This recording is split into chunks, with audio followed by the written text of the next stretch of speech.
I got that joke about God is good because it's incredible, right? Do you want to hear how you sound? Yeah, I don't care. Yo, yo, yo, yo. Welcome to this podcast. I sound great.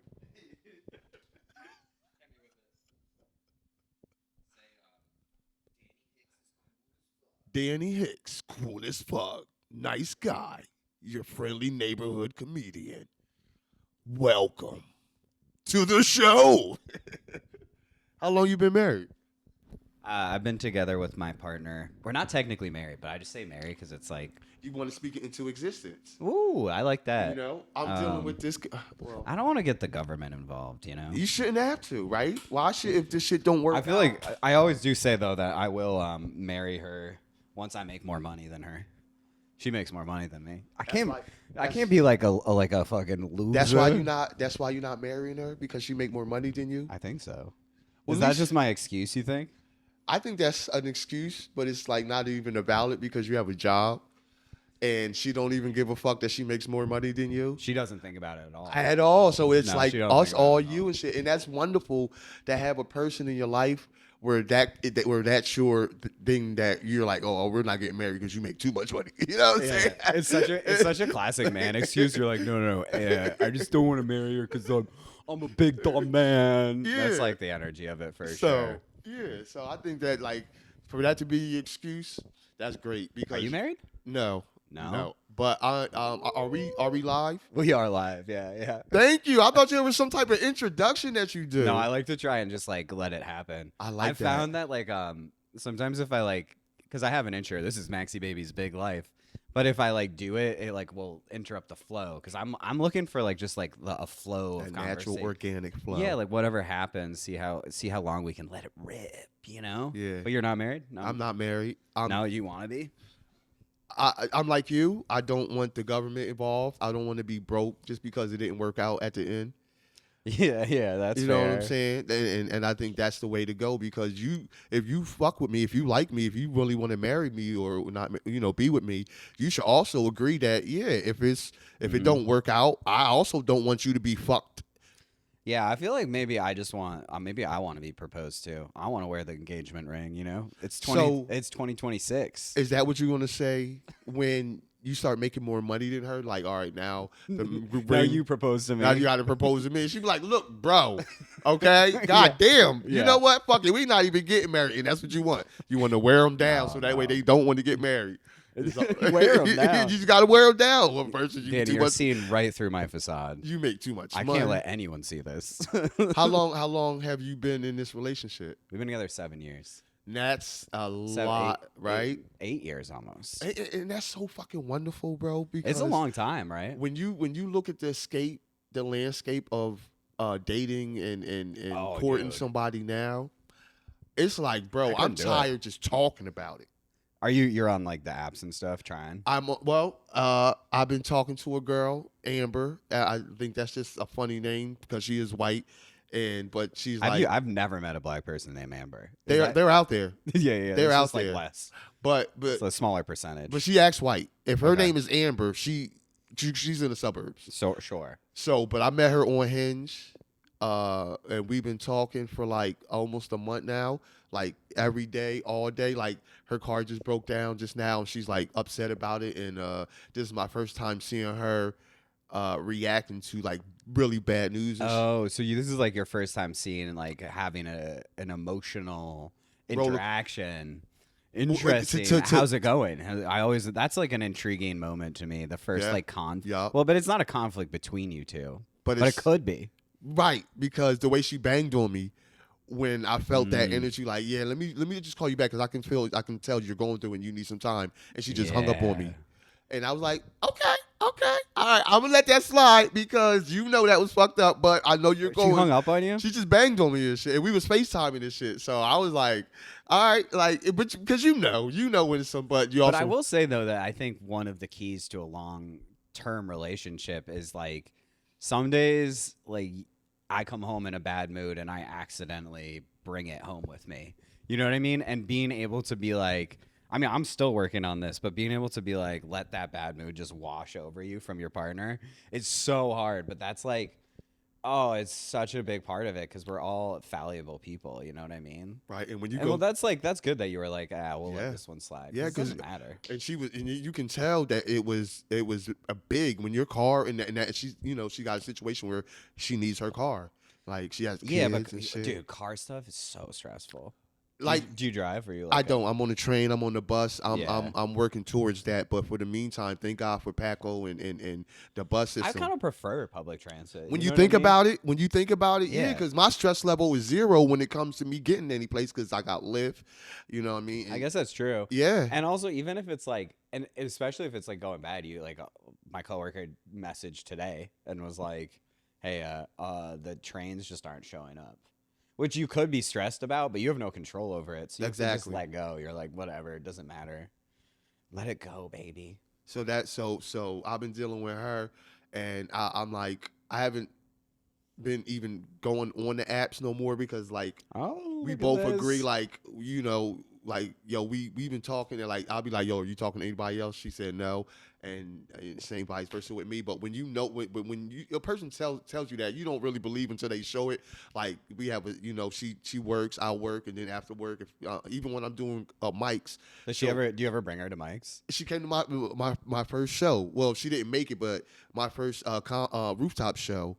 Mm. That was our first night hanging out, Okay. and I still liked her after we had sex, and I thought that is important. That is like Afterwards. Yeah. afterwards, right? We still been talking, like we still I talk thought like, you. I initially I heard it as I still liked her after she saw my set, which is also important. Like very important. if someone comes and sees you do comedy and they see you bomb and then you still like them, you know what I Yeah. mean, and they still like you. Yeah, I- because she's got my IG, so I post shit, and so like she knows what you're she up knows to. I'm pretty but like she missed the show, but just the fact that she drove 2 hours, Oh, where uh, she lives outside this. Middletown, PA. Oh, Okay, Middletown, PA. Middletown. I go to a skate park out there. Yeah, Skate so park. I always it's a bring little up skateboarding distance. at least once. I can't help So it. Yeah, it's yeah. a little distance, and then she paid for the room that we That's a stayed nice in. town, Danny. You're dating a nice lady. I like to think so. Yeah. I mean, because like her energy, the way she reciprocated is like, I'm not good morninging you to death. It's Wait, what do you mean by that? like if you a sucker, you're gonna say good morning every day, 7 days a week, with no like she's never gonna say it once. You're gonna do it 7 days a week. Oh, it's like It's not supposed to be that like that. It's supposed to be I it's do like it a 3 like days a or guy two. who's like overly holding the door kind of thing. that Exactly, energy, like being a like goofy. chivalrous for no return. Goofiness. Goofiness. and Okay. and girls can get you to that state if you don't really know how to deal with girls, and if you don't see like everything is supposed to be reciprocated. The energy you put out is supposed to be sent back to you if she likes you as much as you like her. Yeah. And that's what she's been showing me, and this whole car situation was the first time that we were, but I'm like, even afterwards, I'm gonna call her tomorrow and be like, yo, all right, so You're like, what's up with that? yeah, what's up with what? Like, just like you're gonna call her and be like, what No, was? tomorrow. Yeah, you'll be like, Not why? even talk about that. I'm like, all right, so how we gonna try to get this car situation figured out? Because I never Oh, like to. you won't delve into the No, negativity. I'm not a dweller. I never dwell on problems or things that happen. Is that like a new skill or did you? No, I've always been like that. My Yeah. baby mom used to always be like, you don't stay mad long. Like you'll get mad, but you won't stay mad long, and you won't be harping on it. Because I'll be like, come on, like I got so much shit in my life that I can't stay focused on something that's not working out for me, or keep visiting that memory or that thought. I need more of that. That's a beautiful skill. Yeah. Gosh, dang, dude. Yeah. Like you could you'll like walk into a wall and you'll just be like, fuck it, that doesn't matter at all. I'm you know? 44, so I think this wasn't just like something that a young person or somebody, but like I Yeah. think because I'm older now, because I was ADHD wild with it. I was never in the same place for more than 12 seconds. You know what I mean? So my thought process Yeah. was definitely not where it's at. Did now. you have like 600 hobbies as a kid? No, I had two hobbies: drug dealing and going to jail. Those are my two hobbies. Mastered them. I mean, the going to jail part I mastered. That I didn't really master it. but Yeah, I guess you're not a master if you're going to jail. You know? Nah, what I mean? nah. You're not the best drug dealer. But it was something that I did as a follower of friends that were doing that, not realizing my true calling. I always think about this like all the time, like about drug dealing. is that it's just a bad job. Do you know what I mean? Oh, it is. Like it's Oh. still a job. Like you still have to show up. Oh, let me tell you something. The benefits Yeah. do not outweigh or selling drugs is not. Like I'm sure the money's fast, right? So that's the addictive That's part. it. That's it. Yeah. And then if you're really taking care of your responsibilities, it's just like having a job. But Yeah. You got to be like or- out a certain number of hours a day. you have a gun pulled on. One time I was selling drugs and I was opening the door late night. And as soon as I opened the door, he stuck his foot in the door. See? And made his way in and robbed me and the boy that was. And I could have died that night. And I think that was the night where I was like, yeah. I gave my gun back. I turned my gun back in because I had a gun. Can you get is that how you get out? You just do you walk up and you're like, "Hey, do you mind if I put this back?" That's crazy. You can just return the gun? I didn't think you could do that. They let you do that? Yo, listen. When you fuck up a lot, like I was fucking up in the drug dealer, they was happy to get their gun back. They like, "What? Give me my gun back." I don't even know why you had the gun. Yeah, because you were like a liability. I was I wasn't. My heart wasn't in it. I wasn't showing That's up every so day. funny. Like, y'all ready to drug deal today? You know what I'm saying? Like, comedy is different. I'm out here every time I can. Yeah, you're hyped for comedy. That's so funny to me. Like the idea of like a morose drug dealer. I gotta put a bag together. I gotta bag this shit up. I gotta bag. How many do you want me to do? Yo, How long do I have to stand outside? Like that's just, right. like, That's right. All those bring the those negative are energy. valid questions. And when you look at all the things that can go wrong, you're like, "Yeah, I'm gonna go and put the fries in the bag."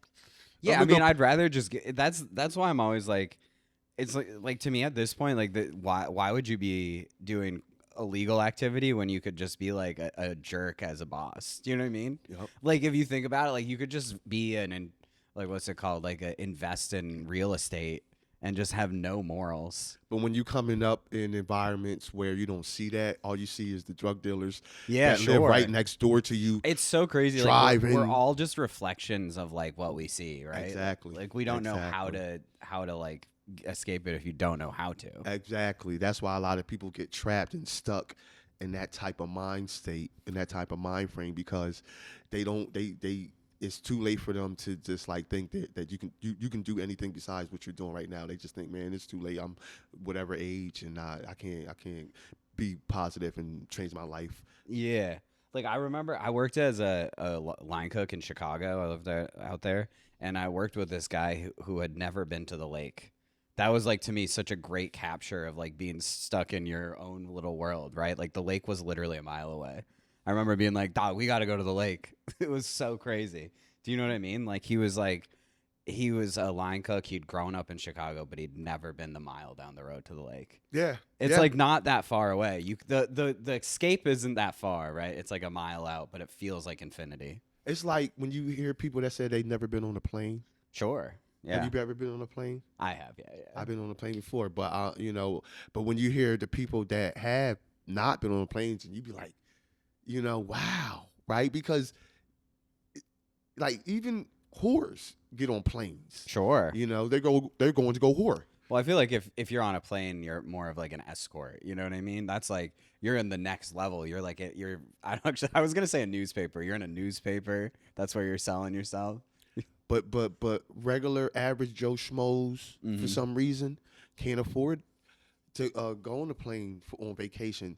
I don't know, but it's just like when you hear about people that have not ever been on a plane and they be like 84 years old or they be old as fuck, and you be like, man, I don't want to die and not experience something as simple. And not saying that it's simple, but it kind of is. You're just buying a ticket and going on a plane. Yeah, I mean, I think one of the like hottest fallacies of life is that experiences, like the things that you can do and experience, it's not that expensive. It's not. Like the thing, you just have to like plan for it, Exactly. And that's the hard part is like. It's a mindset thing, and I think that everything can be done if Sure. you have the right mindset. Like I was homeless sleeping on the train, no money, no wallet. I have this bit about the fact that like if I was homeless, well, it's really the way I say it is I have an ex-girlfriend who was such a narcissist that anytime she saw a homeless person, she was like, I could do that so much better.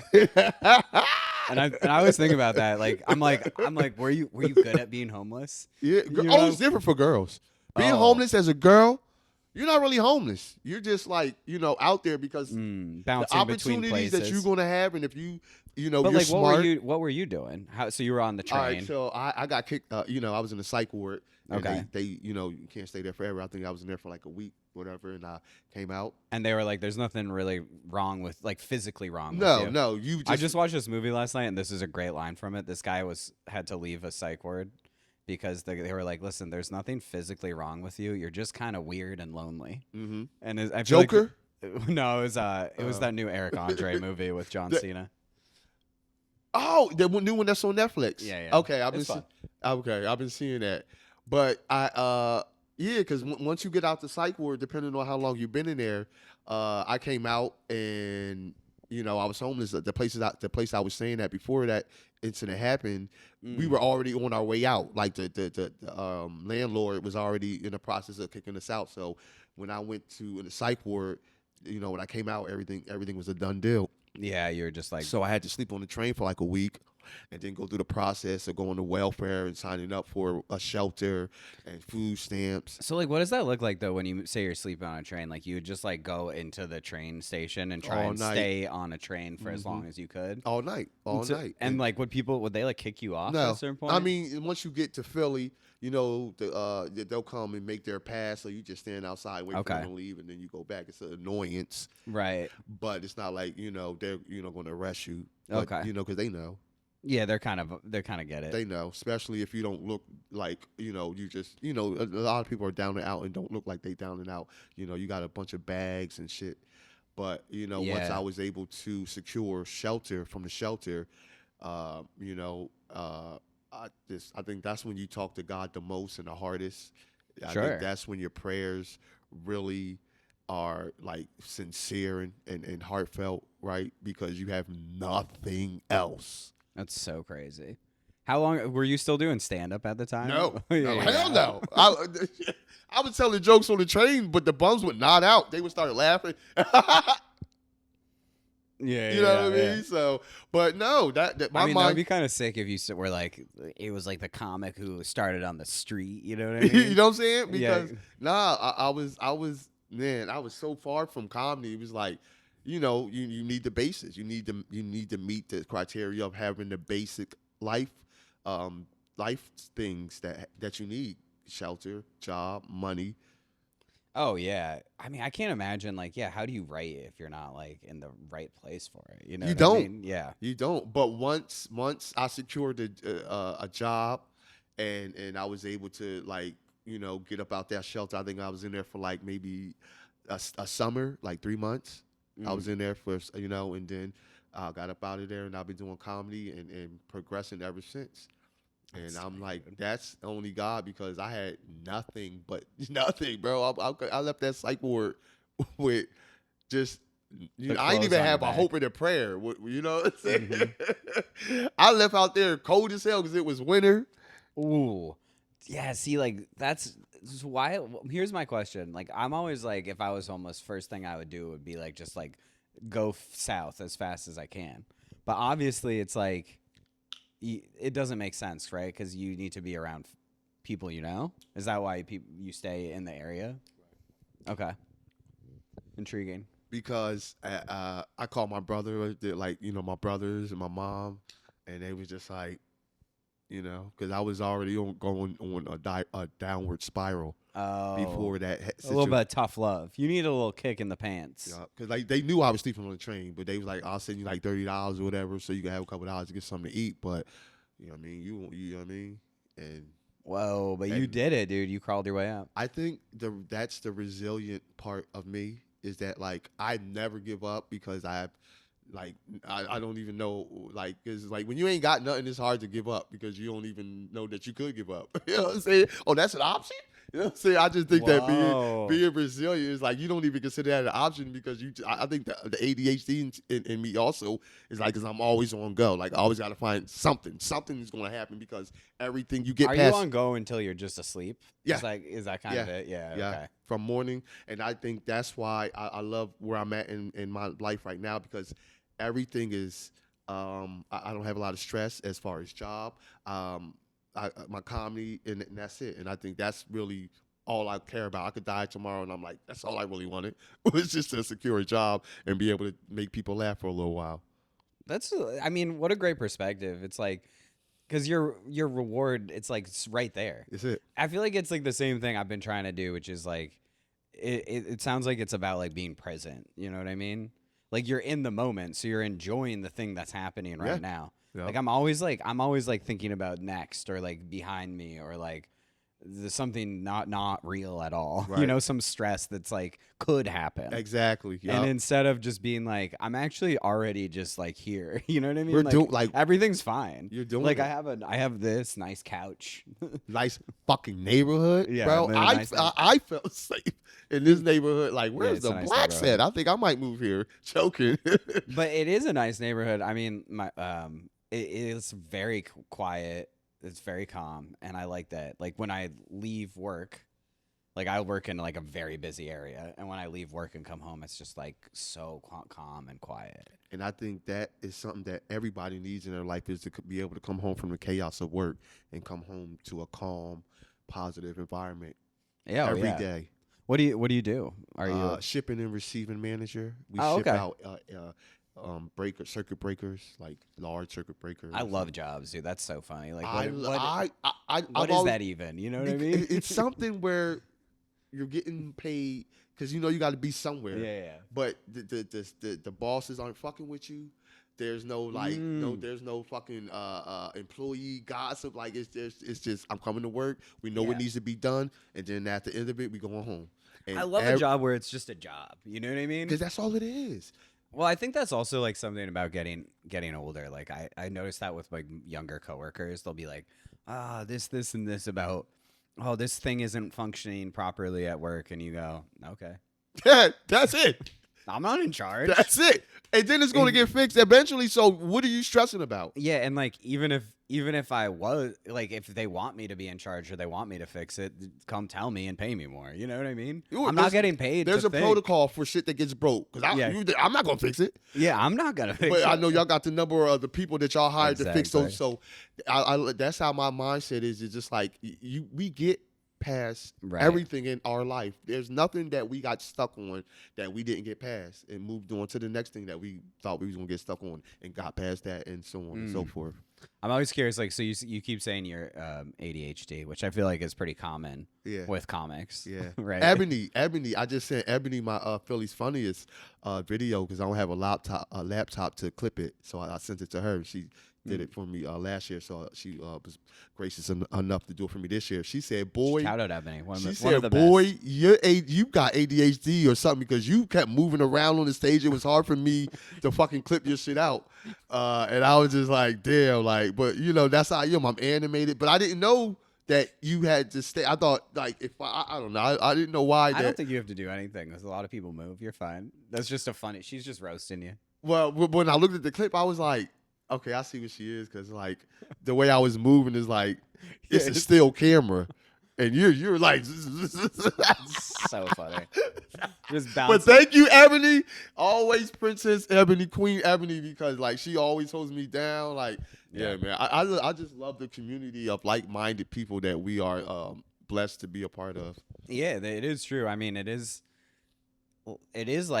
fun to be at a mic. I always say this every time I'm traveling. I'm always finding a mic because it's just nice to be like around the weirdos of the world.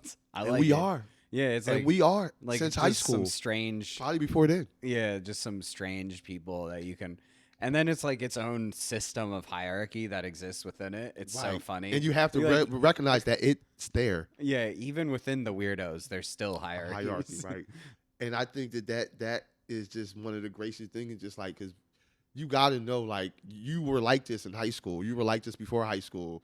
And Yeah. you know, no one really thinks that you know you're gonna be what you like as far as comedian. Like, oh, this Yeah. he was funny, but he's not going to do anything with it. And that's the reality. Is Well, it's I've like, never really been. I've like never really been funny. I was always morose, like even as a child. You know what I mean? You was what? Morose, like sad, like just like a picture like a French clown, like you know what I mean? Like, oh, why do we have to do all this stuff? That was like my energy as a kid. Why? I don't know. That was just always how I've been. I think it's like I would love to know. I'm still working on figuring it out, but Does that still happen as much now? Yeah, oh yeah. Yeah. Yeah. I'm morose. I'm morose most of the time, but like hopefully fun. You know, I think like part of growing up is accepting who you are. Like I can't completely alter it, right? I Is mean, that what you're a roast? Did I say that right? About? Is that what you're a roast about? morose. Like Morose? yeah, morose. Is that what you're morose about? What's that? Like you thought you would be different as a grown up? Oh, I don't know. That's a good question. I don't think so. Did I think I would be different as a grown up? No, actually, I think like circling back to what you're saying about how like you're happy with what's happening right now. If I like showed me in high school or even like seventh grade, I was like, this is who you are. I would be like, whoa, hell yeah. I would be psyched. But you were morose. Yeah, I know. Isn't that strange? It's That like, is super. Like not. yeah, Like, no, that's what I'm saying. Like, I've oh, always okay, been that like makes this. sense. So because you're morose now, so you're like, yeah, he's got to be morose back then. I'm still the same. Like, Fucking love that morose ass kid. like or like for example, like, and my friends would think it was so funny. Like I would come to school sometimes dressed in all gray, and they would be like, "Oh, here we go," and I would be like, "What's the point?" You know? It was like Wow. always like that. So you wasn't getting no pussy at that time. The crazy thing is I still was. Girls love a sad boy. Maybe that was my problem because I was always happy and just Yeah. No, I Yeah. never had a problem with the ladies, but yo, that is true because I remember one time I bagged this goth Asian girl. Oh well, goths love a sad boy. Well, I Where- wasn't sad. I just happened to stumble upon her in Oh, her sure. sad place Yeah, near yeah. the gym. And I was like, you know me, yo, She had a sad place. no, she was sitting down, but she was sitting by She was like- herself. She was like sitting outside of a 7-Eleven drinking like a big gulp. No, she was chilling in the school near the gymnasium Okay. where the mats were off to the distance by herself.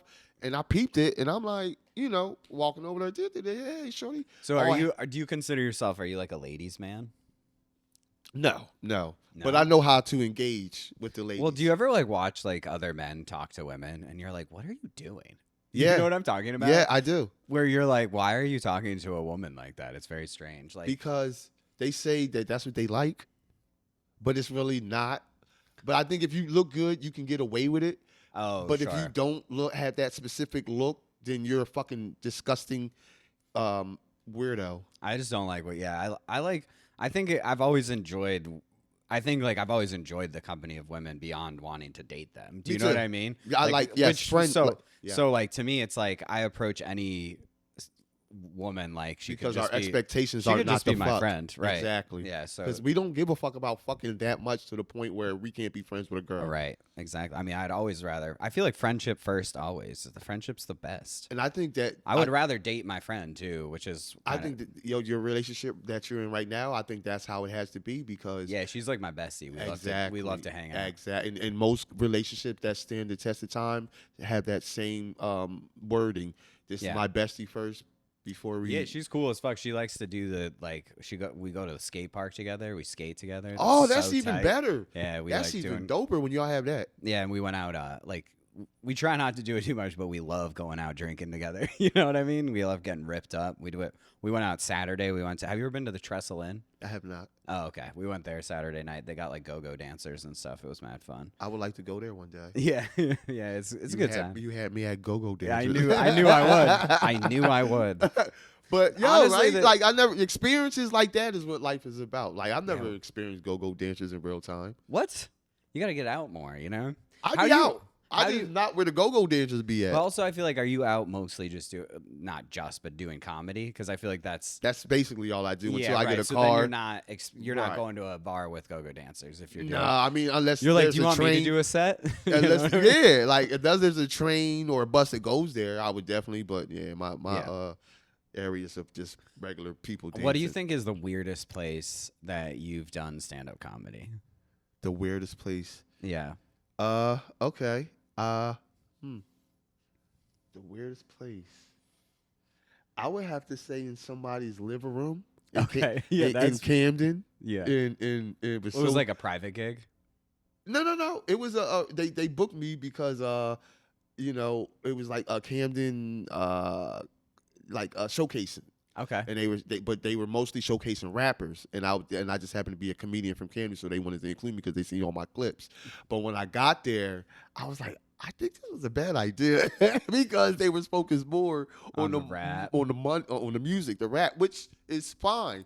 But then when it was my time, music cut off, and then I'm Well, like, isn't it funny? Like when you're at you're like, because I've done mics before that were mixed, and you'll like go up after like 3 sick rappers with dope beats, and then they're like, all right, and here's what's Max, his name? you know? What's this fuck face? And it's just quiet. It's like you can hear a pin drop. No, Yeah, I mean, it gives credence to like how hard what we do is, because like everything that's happening we're creating in the moment versus like, not to say rapping's so impressive to me, but like to be able to like have a track behind you in case you like space out for a second or something, and then you can come back in and find your beat. But I don't. Yeah. there's a different element. Yeah. Like How'd you do on the show? the first time I killed. I ain't gonna say I killed, but because my mom and my cousin came out, so Okay. like the first minute or two, they was like, "What?" And then I got the audience back, so I did a good job. The second time, bombed.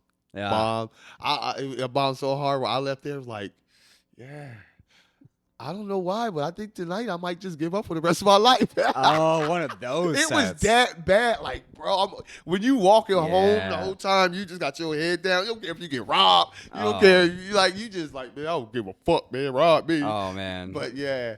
It's crazy too, like, because it's like you'll be doing comedy for a while and you'll be like, oh, everything's going fine, and you'll still like have a set like that. Do you know what I mean? Yeah, yeah. Like, Yo, like not like it just happens sometimes. I think that it's incredible going through it, and then after you get Yeah. you do go through it in the after effects. Like you go, all right, that happened at the time. I was like, man, fuck this. But then the next day you're like, it wasn't that bad.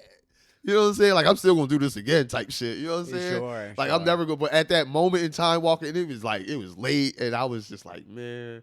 they Well, like should've- everything I like doing has some level of like risk to it, right? Like Mm. it's like why I love doing stand up, why I love posting like clips online. Is like there's a little bit of fear involved. Oh You yeah. know what I mean? Like it's like skateboarding. I like it because it like makes you. It really. We keep talking about being in the moment. It's like really puts you in the moment. Even if when you're bombing, a minute feels like 4 hours. Because those eyes don't blink. Yeah. Those eyes do not. But when you're, for some reason, I don't know why I think I'm fucking around, but when you're bombing, it's like everyone just like, Well, because I always feel like this. They want you to do well. You oh know yeah, what I mean, they want to They're- laugh, They're not trying to be like. They're not trying not to laugh. but they need something to laugh at to blink. Yeah, right? yeah, 'Cause you yeah. can't- They're stuck. They're stuck. they're they're stuck. stuck in They're your stuck bomb. waiting. Yeah. But I think anything where there's no instrument, where there's no Yeah. beatbox machine, there's just you, a mic and words, and you're relaying a message or a feeling. Yeah, so intense.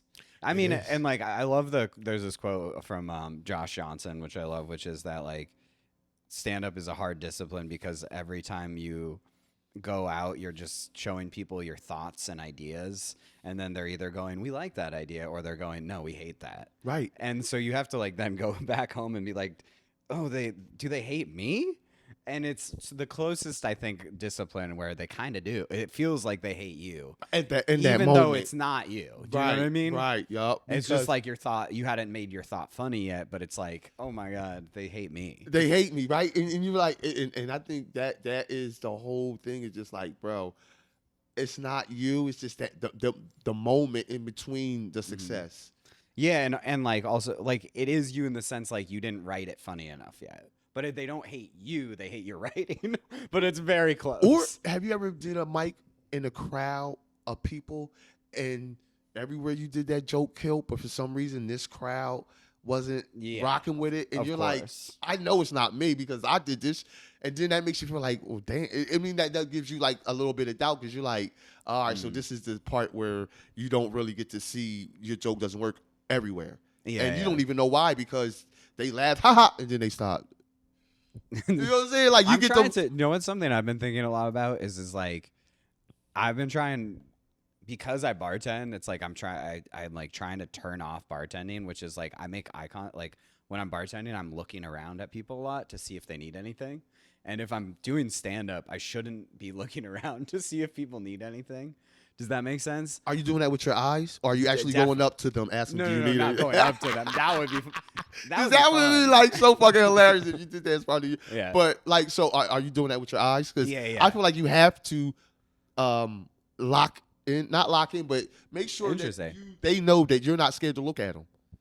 Oh, interesting. Okay. I always want to. I'm like, I had this thought that I should just like wear like like I have glasses, so if I wear these, like I can't see as good, and I'm like maybe that would help.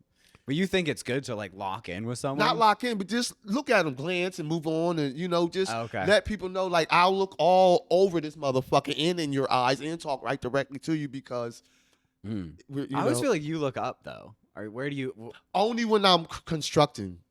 see? I need to go up sometimes. No, because you notice that shit, and I didn't even notice that. So people be like, "Yo, we can tell when you're doing the joke because you look up," and I was like, "Fuck, I don't like having those poker your tails." You don't want to reveal like Exactly. It's like a magician revealing exactly. his tricks. So I think once I got told that, and then now that you're saying it, and I'm like, all right, yeah, I got to start looking like down or look cross-eyed and shit, when I'm like constructing the joke.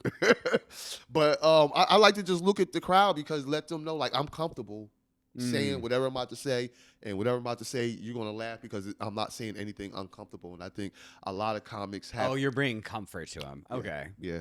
That makes sense. What were you gonna say though? A lot of because a lot of comics they like to walk on that edge of uncomfortability or controversial just to get different reaction from just a laugh, and I think that's incredible, and I think that's amazing.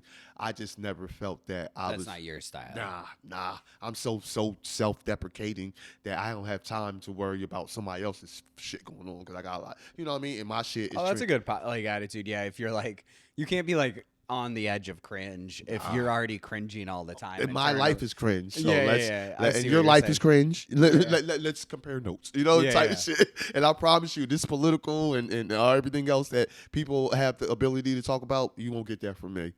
Yeah, well, but cool nothing that against them, yourself, you know what I mean? Yeah. I feel like, I like that though. I've never thought about the fact that someone once was like, "You're uncomfortable all the time," and I was like, "Yeah, constant." What, on stage or everywhere? No, there's no place I'm not uncomfortable. Really? Yeah. How does that feel? Like, what do you mean by that? Like, to walk around everywhere uncomfortable? It feels like. Do you ever like have that feeling where you start thinking about what you're doing with your hands, and you're like, "What are my hands doing right now?" Do you know what I mean? No. Okay. No. How about the thought? Have you ever gotten really high and been like, "What is breathing?" And you like forget how to breathe. When I first started. Yeah. Okay. When I almost drowned, yes. Okay, so when you're that high and you're like, "Oh, I don't remember how to breathe." That's how I feel when I go up to a person. I go, "Is this right? Like, am I high? Do I breathe right now? Do I say hello?" Does that make sense? Yeah, it does, because that's just like some type of anxiety you have. But Definitely. So that happens even when you approach women? Well, with women, I expect there to be some discomfort, right? Because like if I'm cold approaching a lady, they don't know me, so I'm like the discomfort makes sense. But if it's like my friend, But like, not enough for you not to do it though. Oh no! I mean, I want to. I like. You see how that's like crazy? How that translate? Like you're uncomfortable. I see what you're saying. You are pulling at a thread, but it's like, yeah, obviously, yes. It's all weird. But that's cool. Like, you know what I mean? It That works isn't- with ladies, which is where you want it to work, but not so Yeah. much everybody else, which is okay too. Well, that's interesting though, because I'm like, how do I apply that same thinking? Like, you go, oh, I can do it here. Why can't I do it over here? That's a good point. Right. Well, I'm gonna have to think about that, Danny. So when you are uncomfortable when Yeah. you leave in the morning time or whenever you leave for your shift, are you leaving the house uncomfortable knowing that you're about to go do whatever you're about to do, and that whole time you're doing it, you're uncomfortable until you talk to ladies? So it's not so much like that. It's like, think about it like let's see if I can think of a good way to explain it. Like, I'm like, oh, dude, I got my bag on, and it's like digging into my shoulder, and like my stomach hurts, and you know what I mean? I'm like so internally just processing the world. Does that make sense? Yo, Then it does, because you're in your head a Then lot. I'm like, oh, and then I have like see a friend or something, and I'm like, don't tell him that you have a stomach ache right now. And that's like the thought. That's so cool to meet people that have that thought process. Cause Is it cool? I mean, I don't know if it's good out, but just to hear that people go through that, because I Yeah. don't. I think probably. Well, it certainly is coming from anxiety, right? Like Oh yeah, I for know sure, that, for sure. but it's like I think it is funny to think that like when you're talking to someone, one thing that might be happening His is stomach that his stomach is hurts. that they're like trying to be like, "Oh, I gotta fart right now or whatever it is, and you're like trying to just have a normal conversation with them, but inside they're like just it's like a tire spinning in the And sand. that's crazy because we're sitting there like normal as fuck with Yeah, our yeah. just straight face on, but inside our heads is just Oh, spinning. yeah. Wow. And So you don't have that kind of No. anxiety at all? I walk around just like everything's gonna be all right because I have no. That's crazy to me. It is. It should be because it's just the way life has been since the beginning. Everything's gonna be all right. And I mean, yeah, you're not wrong. It is fine. Everything's fine. I'm gonna title this podcast "Everything's Fine." everything's gonna be fine. Yeah. You know, yeah, you might have to fart later, and I'll tell somebody, "Hey, man, I might fart later, but that's only because my stomach hurt." It's okay. Yeah, you just communicate what you. I love to communicate. Yeah. I love to communicate. Yeah, bro. See, like I think that there's something to be said for that. Like I think part of it is like part of the way that I was taught to communicate was to repress some stuff, right? Like you're like, oh, don't bother your friend with the fact that your stomach hurts. That's crazy. Right. Yeah, but They if have you bigger- just say it, then no one's now I'm not uncomfortable and you're Because not. she's like, "Bitch, my stomach hurt too." Right. Then y'all fart together. Now we're connecting. You know Yeah, what I'm saying? Yeah. Everything is so simple when you think about it. It's just words. Yeah, You it know? is. I think I always have this thought that like everything is more simple than people make it out to be. Like we're trying to overcomplicate like a very simple system. You know what I mean? Like just the fact that we're all people, we're all uncomfortable in some way. And there's no reason to make your life harder No. by internally thinking shit that no one gives two shits about. Right. Like absolutely. No one first of all, no one cares. No one cares about you. That is so true. And I don't mean I'm not that to in say any- that like I'm pretty sure your friends and people that Yeah, you yeah. have in your life care about you, but to that extent where no one really gives a fuck. Yeah, like I like they have this thought like no one's out there like plotting on my downfall. You know what I mean? No Yeah. one's like, ooh, Max, I hope he trips over a rock. You know, no one's thinking that. I think a lot of things is just that we just be in our own way. Yeah, oh, yeah. Like if you really look at life and like if you're not if you look at it, you like, yo, I was in my way the whole time, just fucking just stupidly doing dumb shit. And I think that comes over time. You start realizing just get the fuck out your way, and then things will start happening. Oh man, I'm always in my own way. That's so true. I mean, it's like, did you play sports growing up at No. all? Oh, okay. No. Well, this analogy might not hit, but like I grew up playing soccer, right? And I had a great coach in like 8th grade who was like didn't know what to do with me, and then suddenly like I Wait, watched. can we pause? So Pause. what do you have to? What kind of player do you have to be for a coach to say, I don't know what to do with this guy? I mean, he's on the team, but so what kind of player were you? Well, I think it was because I didn't know what kind of player I was, and they didn't know. And then they were like, they looked at me and they were like, I think you should play center defense, and it Okay. was like the right position for me Okay. because I like being the underdog, right? And Okay. defense is all just like you're like the underdog. You have to stop the person coming. Right. And so I feel like, to circle back, it's like when you were saying like, I always blow the lead I have. You know what I mean? Mhm. Like, because I need to be behind. Yeah. Does that make sense? Yeah, because you Okay. don't feel like you're really in it unless you're behind it. Yeah. Like self sabotage. I kind of think about it a little bit because Yeah. like you ever be hit. Like I'm still waiting for other shoe to drop in my life. It's just been going so good in my life. I'm like, nah, too good, too long. Okay, interesting. So you do have a little bit of that like Oh anxiety yeah, in there. but Okay. not enough to give it enough energy to harp on it. Or Well, it's I know also it's like the more energy you give it, I feel like the more likely it exactly happens, right? Exactly. And that's why like whenever I'm like, oh, I'm blowing this lead, I'm like, then I am gonna blow it. Right. Anytime you've given that opportunity, if you think you're gonna blow it, you're gonna blow it. So you gotta just like, yeah. I was just like I used to be just like that. I'd be doing good, and then I would just do something fucking stupid that I knew. I was like, what the? I mean, in jail, like, what the fuck, man? Yeah. What the fuck I was doing? I had 2 jobs. I got a car now too. Like, you just do dumb shit, and you're like, and yeah, self-sabotage. But when you're up in the points, and then you're just like, nah, I need to be under. I Yeah, need to be yeah. behind, so Okay, I can come up from behind. so glad you understand. Oh yeah, oh yeah. I feel like again, but this is like so much of like that again is why I love talking to comics is because I think that's a relatively universal, relatable feeling within the comic world. Is like we're all kind of want to be the underdog. Because we are. Yeah. Like a lot of us are black sheeps. I know I am, and underdogs, and just people that are always doubting you. I just feel like this is the only place where we like, yes, I can be more than an underdog, just because my whole life people thought I was an underdog, and I'm with a bunch of underdogs, and we all rooting for each other. Mm. Do you? I always hear you say that. I love that you say that. You're like everyone's rooting for everyone. Do you think that's true, or do you ever like? In my experiences, so far in the last 3 years, oh yeah, Do you think again though? But it's like I feel like it's because you put out that vibe. that energy? Yes. Yeah, so you get back what you Exactly. put out. That's why that reciprocation thing is so important. Whether it's comedy, being around the comics, or relationships, everything has to be reciprocated because we want something, but we also want what we're putting in a positive way to return back to us. So if I give a homeless man some money and I ain't got no money, he'll take my last dollar because I know he needed more than me, and God saw that, and I didn't.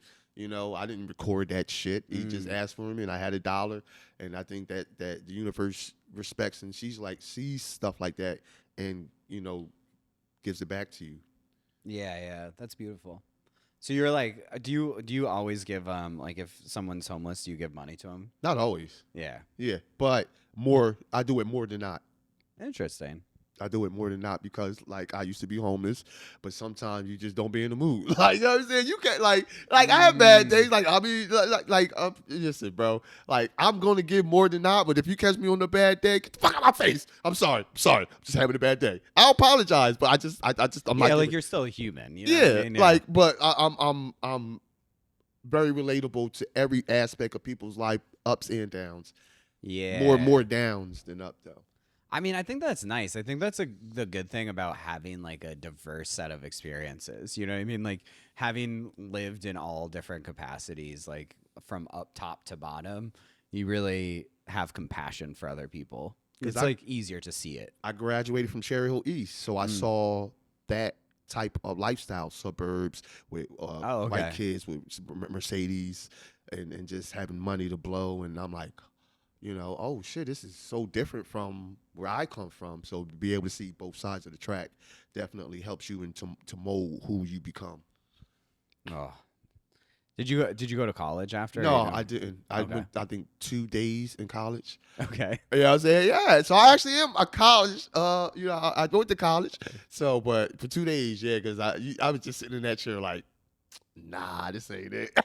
Yeah, but I knew it. I knew it because I barely graduated high school, but in college I was just like, bro, I don't even know why I did all that the process to get here because now I'm sitting here and I'm just like, I feel like you needed like if someone had put you in a program that you had like a bunch of little tasks all the time, like that you could move around all the time by myself. Yeah, like yes, like an auto body program or something. You know what I mean? Like where you're like physically moving around. And I did go to Penn Tech for HVAC. Oh, okay. But then, like I said, my home base was insane. I was living with my son's mom. Okay. And, that first baby mom, it was a lot of downs and ups. And then my brother seen that situation and said, come move to Texas. And I left Pinko Tech and went to Texas because it was just the fighting. And it was just like, when you see some shit that you can't change because it's like, where else you going to go? And then you get an opportunity to like start over in Texas. Caught the next Greyhound to that bitch and started doing cocaine. Oh. That's what I'm saying. Go to Texas with a plan. Go to Texas with a plan. Because if you go to Texas without no plan, you will be doing cocaine. That's interesting. I would have thought it would be lean. You know what I mean? Oh, cocaine. What part of Texas though? Was it San Antonio? Oh, okay. Yeah, that makes more sense. I feel like he was like Houston feels like because they got that like the lowrider culture. Everyone drives. Well, he was in the Air Force. Oh, so see, Air Force guys love going fast. Yeah, but I was going way too fast, and my brother, like, I don't even know. I don't know if he's gonna watch this podcast, but he does. I was doing cocaine in the crib in Texas, but I don't know at that time. He doesn't know this yet? Oh, no, I would never tell him like shit like this. This is shit that's only for the the weirdos and the misfits and shit. But I don't know if he knew when I was living there that I was doing cocaine. You know what I mean? But he just knew that there was a lot of white. I was hanging with a lot of white girls. I was hanging with a lot of white girls at one particular time living there. We should just be sitting out there on the porch because I didn't want to bring them inside to do lines. I'm like, yo, are you fucking stupid? My brother's like, I'm like, bitches, y'all dumb. Well, that's beautiful. I mean, to be fair, I think with family, you try and look away for as long as you can. Exactly. You know what I mean? Yeah. You're like, yeah, I don't see what they're doing. You like look above it. It's like you can't. Like, he's a whole fucking Air Force person, and I'm a fucking drug sniffer. Yeah. So that was a comparison. The issue is cocaine's so fun. You know what I mean? It's so fun. I'm not trying to like give a shout out. No, I'm giving a shout out because I did it. I was doing no more. But like when you do it and you give it up, it's worth a shout out. It's worth it. It's mad fun. I had an orgy, a couple orgies on cocaine. Oh, so you actually did stuff on cocaine? Oh yeah. I feel like I just was like in weird bathrooms, like talking really close with a friend, like really intensely. You know what I mean? Like talking about our plans. We had so many plans. Yeah, I feel like cocaine's all about plans. But you got shit done, actually. I mean, Texas crazy, bro. Like, Are you sure? I mean, you treat ADHD with like upper medication, so it's like maybe you were just locked in. You were. Oh, we used to be. You was making plans. We was making plans. Listening to the dude. I think we was just listening to the Carter, the Lil Wayne, the Carter 5 or the Carter 3, something. See, and all of this says lean to me. Like, you're in Texas, you're listening to Lil Wayne. Yeah. Why were you going so fast? What were you trying to accomplish? I was in a new environment. And this is my first time having people saying, yo, come over to the party. And I go to the party and I just see people heads keep bobbing up and down, sniffing, And I'm like, yo, what y'all doing over there? And then you're like, that looks fun. After they came back up from doing the line, they were, locked in and shit. They and then after I did my line, I was like, I'm about to be a crackhead and shit, because I ain't never stopping this shit. I did stop, but that intense moment at the time was just like, bro, every day we need to do this every day. Matter of fact, how about we try and never stop it? How about that? Yeah. But it was good, and it was too good because come on, you've seen Scarface. It's not a good idea. But once you do it, you know what I mean? When you're watching a movie and you never did it, you don't really get the mindset. You were never like doing cocaine. I feel like anytime I was doing cocaine, the scenario was there was like a torn mattress in the corner somewhere. Mm-hmm. You know what I mean? Cocaine? Yeah. Where were you doing cocaine at, Kensington? With line cooks, dude. 4 a.m. in Chicago with other line cooks, so it was like just trash houses. Yeah, that does not sound fun at all. No, you were you were at like an orgy, dude. It was like boogie nights. Your experience was boogie nights. Yeah, I was like in like trailer parks. You know what I mean? He was in the 8 Mile fucking dirt road and shit. Yeah. But yeah, that does not sound like a good time. I think if I was doing coke where you were doing, I'd probably be like, oh, this is a one and done. Wow, yeah. See, it's good that I was doing it. In that Yeah. I think I was down there for 1 year, and then I woke up one day and I was like, yeah. At one point, I did a line of cocaine off of a line cook's katana. Do you know what that is? Yes, I do. Cause yes, he was like, do it off this. Yeah, that was the lifestyle. Oh, I really thought you were going to say like a girl's ass. Well, or I was titty. I was also doing that. That's what kept me going back. So how did you not have orgies after doing that? I feel like that's usually how orgies start. Well, I had like we're talking about, like you lean towards the light. I'm leaning towards I'm like, whoa, I'm gonna find the darkest person in the world, dude. So that's probably what. Oh, so you were I don't know if you have ADHD, but whatever you were going through was a down. Sounds like you were more depressed. I'm intrigued by the down. Do you know what I mean? Yeah. Like I like to. You're a student of the downfall. Yeah, I like to revel in the darkness and then leave it. But it's very intoxicating. Do you know what I mean? Yeah, it is. Yeah, I mean, just like just like being too up, right? Like being in that party and the atmosphere orgy and the boogie nights. There's still the crash, but like I like down here, you know. So you like fucking with the crash before you even crash and shit. Yeah, I'm like, oh, what's going on? Tickle the crash. I'm like a little rat, dude. Why are you doing this with the crash? What do we got over here? You know. Yeah, I like that. But that would but thank God your experience was what it is, because you're not doing it now to this day. Well, that's the thing, right? Like, it's good that we got it out young. Oh right? yeah. Do you ever see someone, like, I'm sure you have buddies who are now doing the shit you were doing when you were 20 in their 40s? Yeah, and still. And you're like, Oh God, it starts to look a little different. At a certain age, yeah. Yeah. At a certain age, it's like, bro. Yeah. Yeah. Like, Yeah. come on. I was like, Like, cause they just look tired. Like, it doesn't even look fun it does. anymore. Anytime a drug starts making you look like that, it's time to stop. Starts Because making you look tired. we never ever made me feel like yeah, I think I need to go to rehab, or I think I need a fucking what's something when people come in and talk about you, the circle, that the Sopranos did for Oh, an intervention. an intervention. Gotcha. Sorry. You know what I'm saying? Like, weed has I got never there. made me think like that. But when it's Imagine a weed intervention though. Would that be fun? They're like, hey, listen, you've been eting way too many hot Cheetos. best intervention ever. They'd be like, all right, we got some snacks because we know you're high. Yeah, but those are the type of interventions, like, but they don't exist because, but anything where you're doing it, it's like, Yeah. bro, we can tell. We can tell you're on Yeah. something. And anytime that happens, yeah, it's time to stop because it's only downhill from there.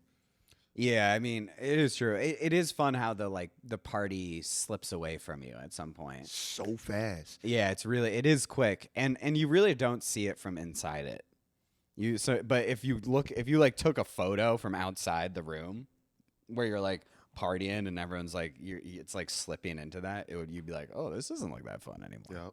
Yeah. But in the midst of it, you're like, bro, I didn't know life could be this fucking good. Yeah. Right? Because everybody is just connecting. Like, the girls aren't turning you away.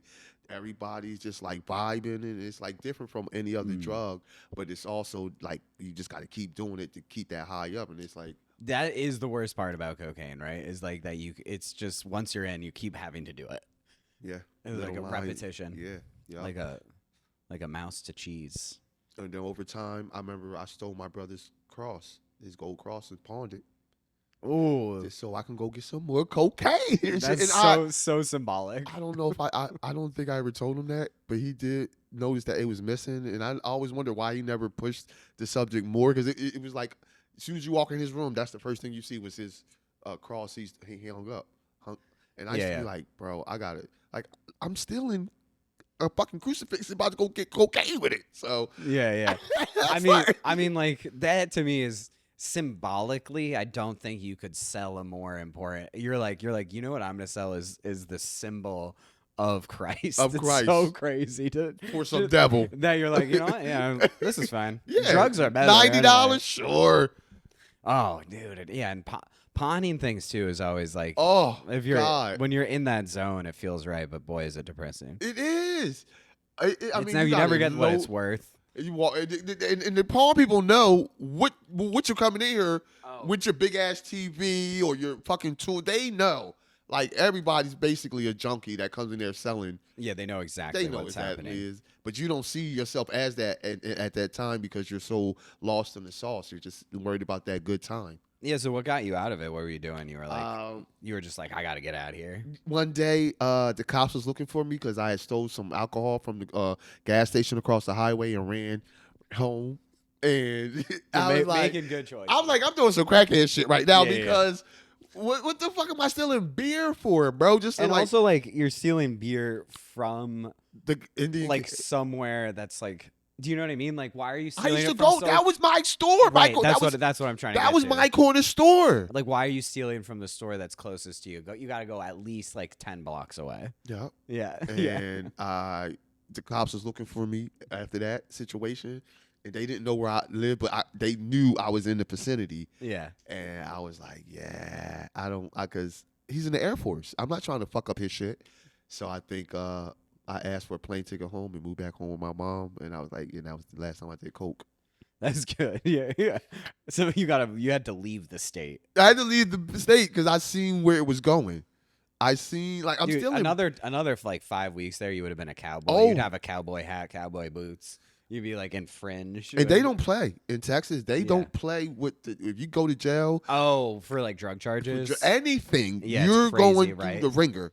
Yeah. And I was like, and they're far from where. It still feels like the Wild West out there. Oh, it right? does. And Yeah. Mexicans run everything out that bitch. All the Really? jails. I see more Mexicans in commercials in Texas than I've ever seen in my life. Wow. Yeah. I mean, it is very close to Mexico. Yeah. And originally was owned Mexican man, you don't like Mexicans? Don't go apply for no jobs in Texas because all the managers is Mexican. Was the Mexican food bomb though? I mean, yeah, but it was so much of it. It was like hard to differentiate. I know I said that wrong Differentiate. because it's taco shop, barbecue spot. You know what I'm saying? Jack in the Box. Just all types of sushi place. The cook is still Bro, Mexican. listen. all we did was get fat and get skinny from snorting cocaine. But after that, I was like, yeah, I came back home, and then I still was like fucking up a little bit. Like I just didn't have my bearings, didn't know what exactly. So for like the next couple of years, I still was fucking up. But I had to get the fuck out of Texas because I was doing cocaine, and I never thought I would do cocaine. It is. I feel like it is interesting how sometimes just a location can be like you just change literally where you are, and your whole life does change. Because like, it's so straightforward. You're like, I get up here, I move, and then I can change. Because that's their twist. Like how we smoke weed, they do coke. That's crazy. And I was like, oh, okay. So our cocaine is weed. Y'all's is really cocaine and everything. And then when you see the girls, how they flock to that shit, and if you have that shit, you are the man that night. Like, there's nothing the bitch won't tell you no for if you got that shit. Like, if you ask anything, you say do a handstand while fucking playing a game of tic-tac-toe or something. I don't know, just something outrageous. They'll do it. Yeah. And then what's my reward, daddy? Little line. Yeah. So it sounds like on some level you were addicted to the whole scene of it, you know? Orgies, my boy. Yeah, you were addicted. You weren't even addicted to cocaine. You were addicted to orgies. I was addicted to what cocaine brought. See, this is I don't understand like an orgy, right? Like, it just seems like so much to do. You know what I mean? Like I go in and there's like, how do I know who to?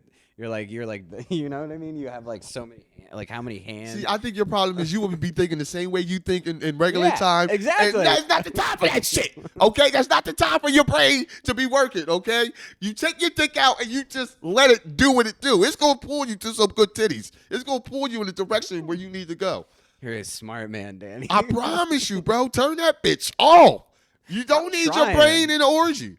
All right, but yeah, you don't need a brain. You don't need your brain in the orgy. So all you overthinkers, you never find a lot of overthinkers in orgies. Yeah, well, like I'm in the corner taking notes. You know what I mean? That's fine. Fine. I got my notebook. You want to out. cook with some fucking notes? Yeah. Enjoy. Yeah. But everybody else is just letting their dick guide them to a good time, and I think that you got to be careful with that shit too because like it can get crazy. You can catch something. You can have kids. I don't know. Just the very.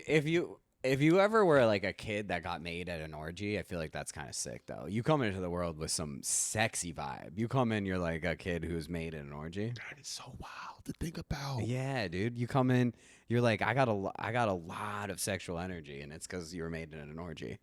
I never even thought about that ever in my life, bro. Yeah. This is what I'd be thinking about if I went to an orgy. Would you be thinking that in the middle of an orgy? Yes. Like, yeah. 100%. I would be sitting there and I would be like, what if someone got pregnant? That would be crazy. Then the kid would probably be like a super sexy, thoughtful kid because they'd have been made in an orgy. So you think that's where like strippers and other porn stars come from? Because they have that. It's like a 100%. very That's where they're specific type of energy that they have. Yeah, an orgy makes. And I think that's nice. Like that's like the best strippers, like the most holistic ones, because they're raised like in a nice environment, but they were made in an orgy. That's what I'm thinking. That is. Then this is also what I'd be thinking at an orgy, and I'd be writing it down. Out of everything you said that you'd be thinking about, this was the most important thing that I think you ever written down and told me. Because I don't think everything else you're thinking about, fuck that shit. You need to be thinking about who these kids' mothers and fathers is. Yeah. I mean, who are the parents, Wow, but the energy, but that's so right, because if you're born in that environment, your energy is going to be naturally nympho. You're naturally going to be. Yeah, I mean, and it depends on the orgy too. Like a cocaine-fueled one is probably not going to bring out the same type of kid as like say it's like more like a hippy dippy smoking weed, maybe like even like mushrooms. It's like that kind of one. Like they're playing the Grateful Dead. That kind of kid would also be. That would be a different kind of kid. Oh yeah. Cocaine orgy kid is like more. They might own a car dealership. You know what I Okay. mean? But they'd be like have a sex addiction. Wow. Damn. I know I wasn't born in no orgy. Like you just know your parents are like, I'm surprised y'all even had sex. That's how I know I wasn't born in orgy because you can just tell your parents hated sex. They don't even know. I don't even know how y'all had sex. But when your mom hates your dad to the end of time, you just be wondering how the fuck did he That's bag such a you? funny kid thought. You're like, how did this even How did happen? because my son, I remember he posted one time on Instagram. He was like, "I'm a one night stand baby." I'm like, damn, because he's right. And like, you know, I don't even talk to his mom, Mm. but I'm in my son's life, and I'm like, damn, because I don't even talk to your mom. And nothing against her. It's just like her energy is like, I'll pass, right? Oh, okay. So she's like, she just doesn't want a relationship, but it's not negative.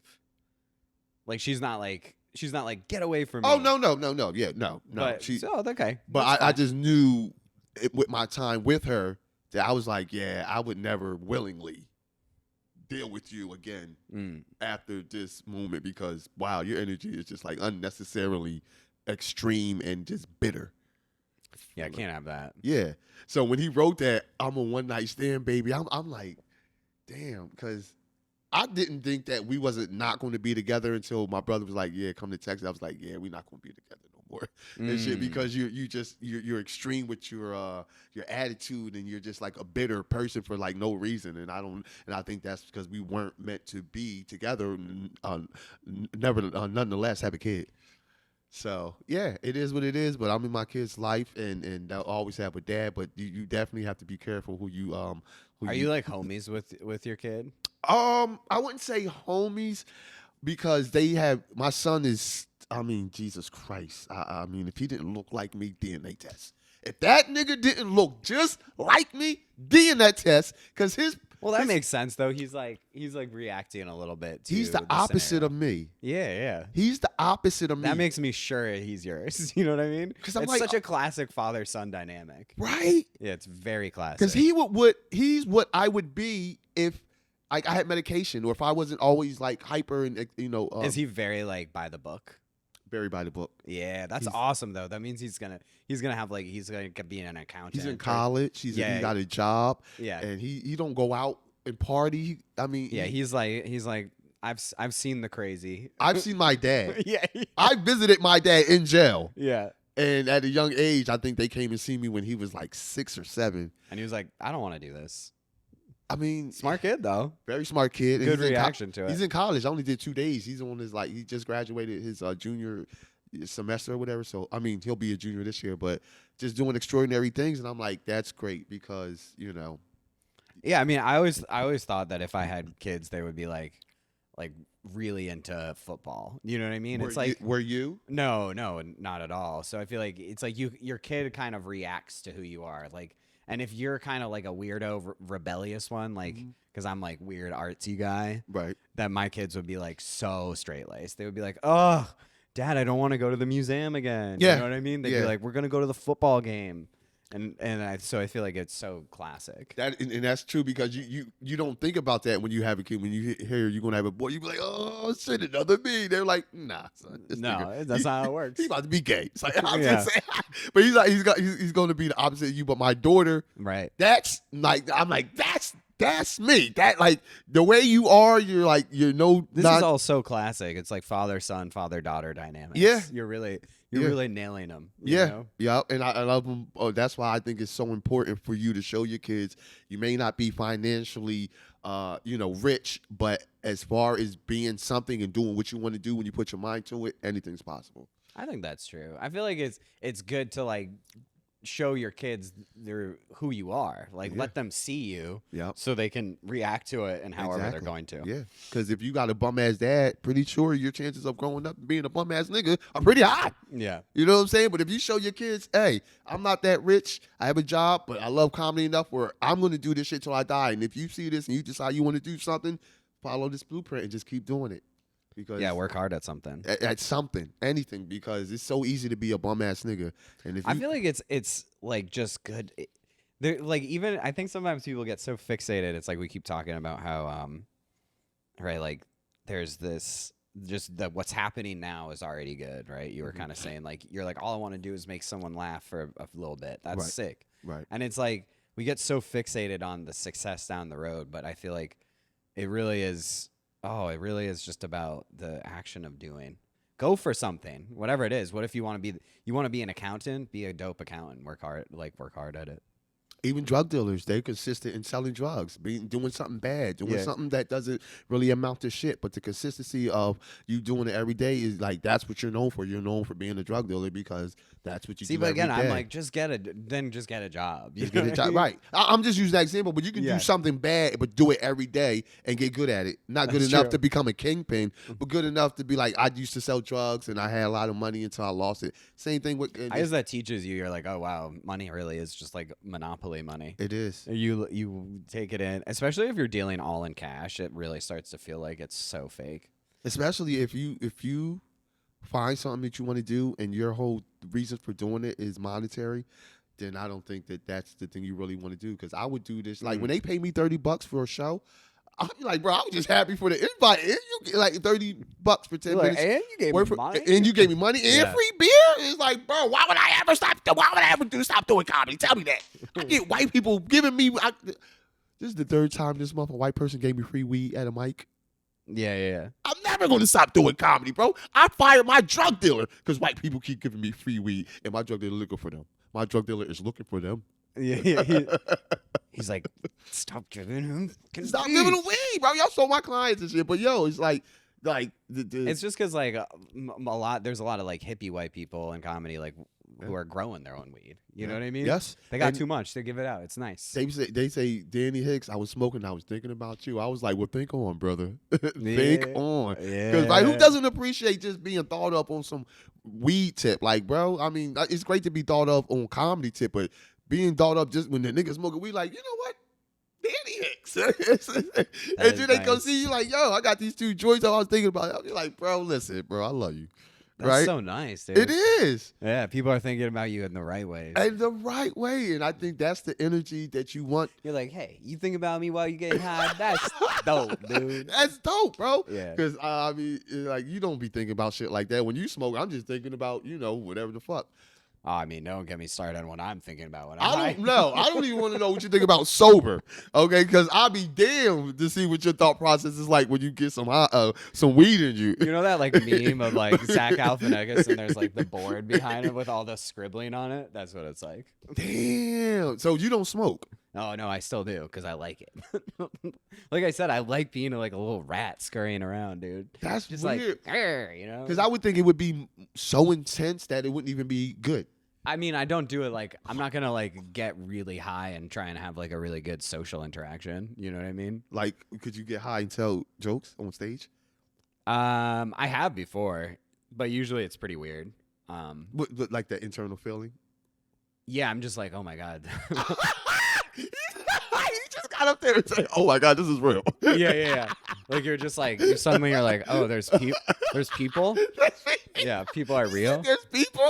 Where did they come from? Yeah, like I've just been like just in my own head thinking about my childhood. You know? Yo, that's so fucking hilarious to say that. Oh my god, it's real now. It's like, Yeah. oh shit. Yeah. But I think because I smoke so much or whatever, it don't really affect me when I actually. Yeah, I mean, I know so many people who could like literally smoke a blunt and then fly a plane. Like it doesn't affect them at all. Yeah.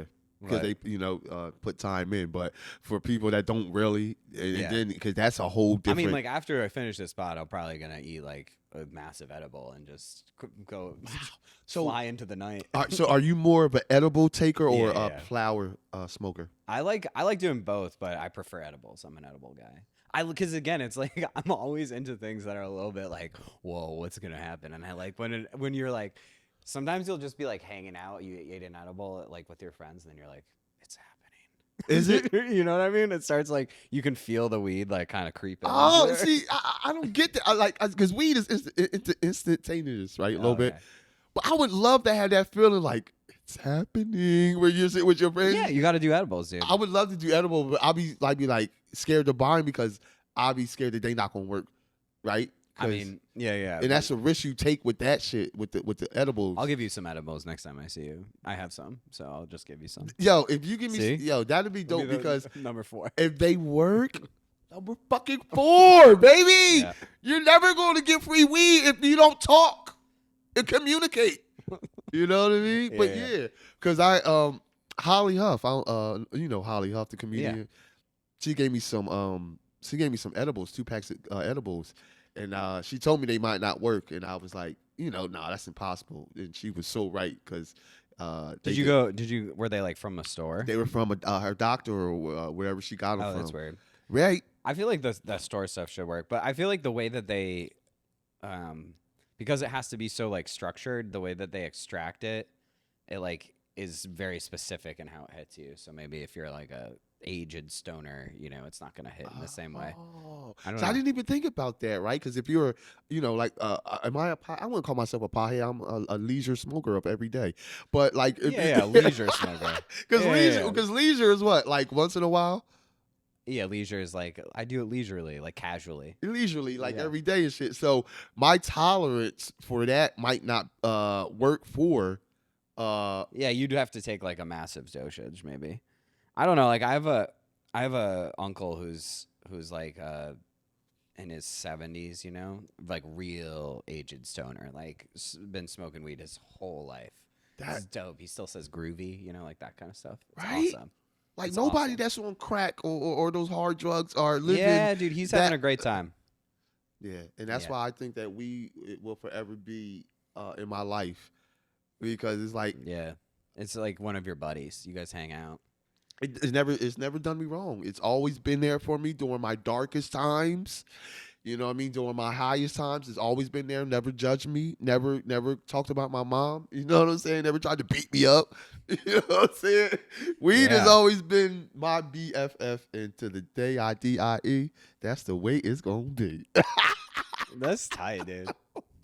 It's so nice that you like know what you like, You're just Self awareness. I think at Yeah. 44, I'm 44, and I don't got no Can time. you roll? Can you roll like any sort of? You can roll like a joint, a blunt across the board. Everything, y'all, Everything, because we yeah. all started with I blunts. think it's lame when like someone's like, "Oh, I smoke weed all day, every day," but they can't roll. Come on, you know what I mean? Let's go. What are you doing? I think people like that is morons. Because how are you smoking? I mean, are you just hitting the pen?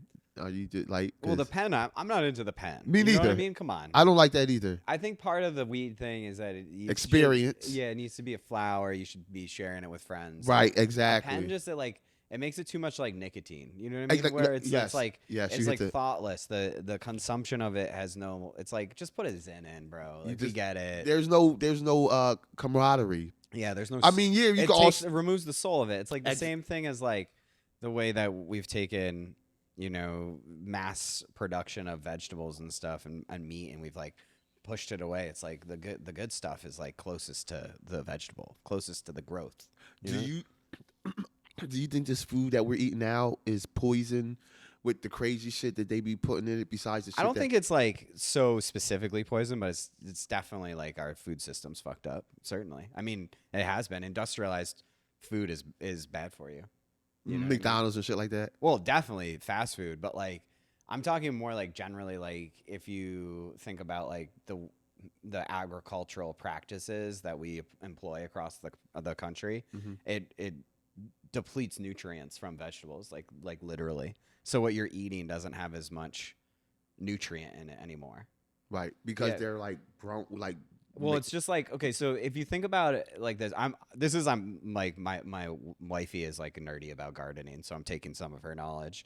But like what the nutrients that are in vegetables are what's in the soil. Mhm. So if you're putting like a bunch of chemicals and you're growing one crop in one place, Mhm. so like mass production of corn or whatever, it's pulling only single nutrients out of the soil and depleting it of stuff.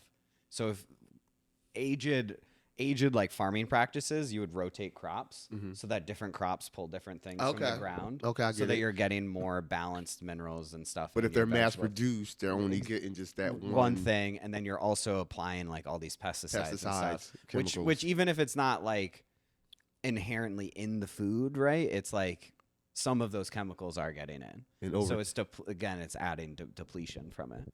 So do you think that like that's a necessary thing to do for order to keep the food coming because of just the way the world is? We need food. We kind of have to kind of alter things. I don't think so. I think that there like has to be small scale industrialization, right? Like to support as many humans as we have on the planet, Mhm. you need to have some level of industrialized food. But like smaller stuff is okay. It's just like to me like the mass production of like meat and stuff is terrifying. Like do you know what I mean? Like if you're raising four, I don't even know how many cattle are in like one farm, but like the amount that they have is terrifying.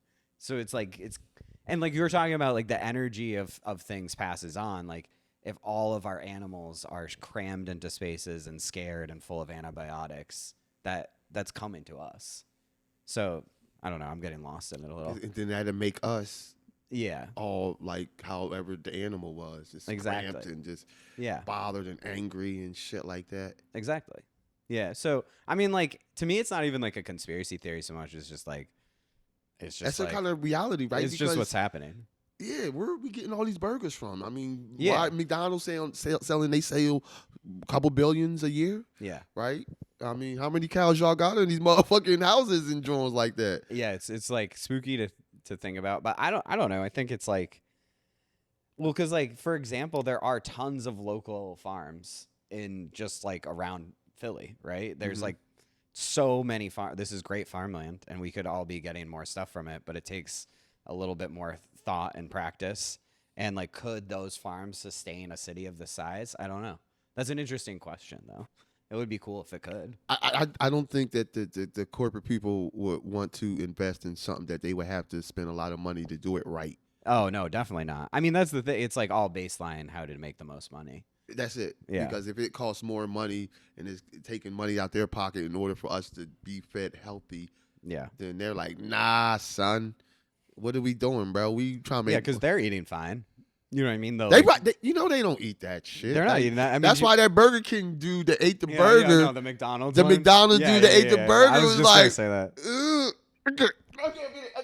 You know what I'm saying? 'Cause Yeah. like, bro, like the people that make these gadgets don't let their kids use them. TikTok, Sure. and Facebook and all Yeah, that. there's no way that like the inventor of TikTok is So like letting what, the kid what do on you there. what do you think that says about like that type of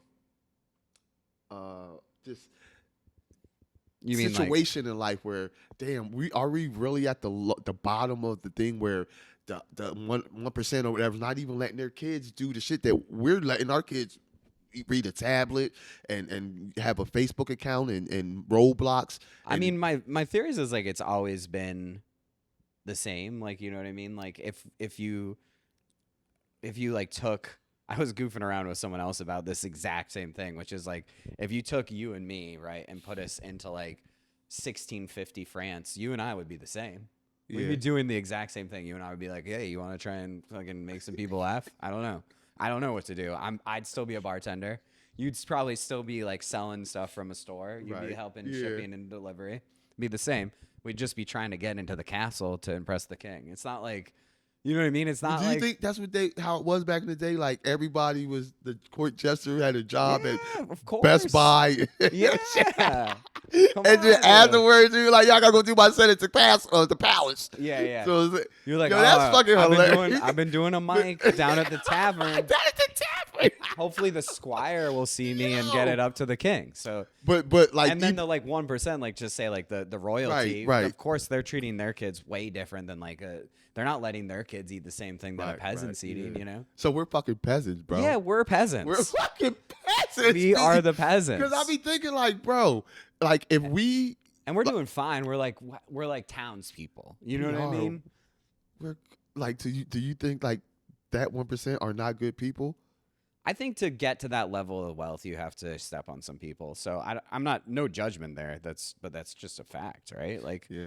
like you have to like Shit on if you people. want to be the king, you have to cut off some heads.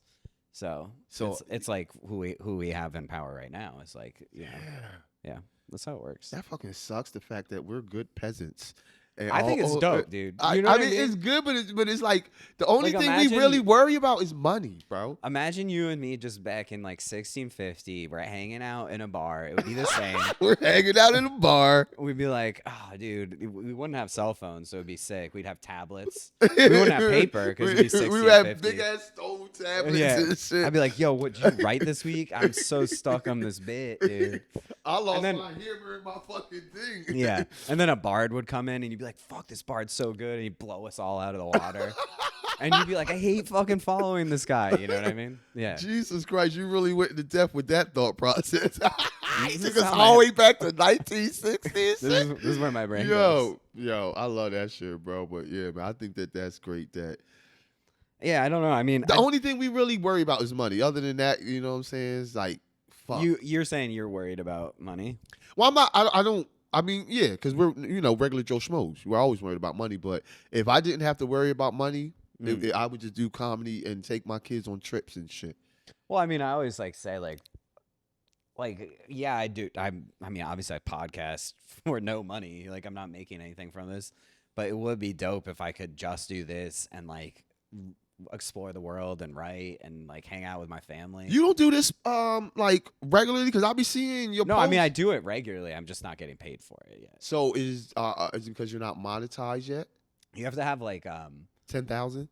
I forget that. There's numbers. I don't know. I'm just doing it. You know what I mean? It's like you can't think about it too much yet. Yeah. I'm still very early in the process, but I'm loving the journey.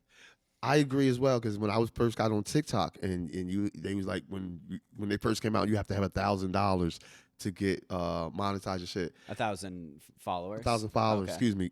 I think maybe that's similar on YouTube. And in my head, I was just like, all right, cool. I'm not going to fucking pressure myself to like do something to try to get people to like I want my shit to be authentic and natural. Like if you like my shit, it's because you saw a clip or some shit and you like. Yeah, I understand that feeling. Right. I don't want to have to force myself to do something that I'm not into or my heart's not into it just to get to a certain mark in YouTube or TikTok. I feel like it is relatively like.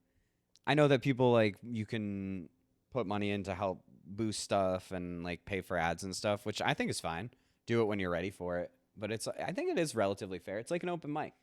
The internet's just a vat of large open mic. I tell you one thing, if it wasn't for the internet, it's so much easier to be seen if you want to be seen as far as comedy. We're putting out content and having people contact you like, yo, are you free for such and such days? And you're like, bro, like, thank God for internet because that's the part of social media that I think needs to be used more than just trying to fucking bring people down. Yeah, I mean, it's not inherently negative to be online, you know? And often it is pretty positive. It's just like say you have any of our peers who have had like a video go viral, right? Mm-hmm. If you look at there's like some of the comments are going to be super negative. Oh yeah. It's like it's like usually it's like 10% of the comments probably are wicked negative, and you're like, Jesus Christ. But I just feel like we focus more on whatever negative is popping on. So like if it's something like we're gonna look at the good shit. It's just that 10% is so vile. Like what they say is so mean that it feels bigger than it is. Yeah. I like to try and pretend like it's a lower percentage. Like, you know what I mean? Like to put it in your positive brain, it's like, they're being loud, but it's a small majority. Yeah.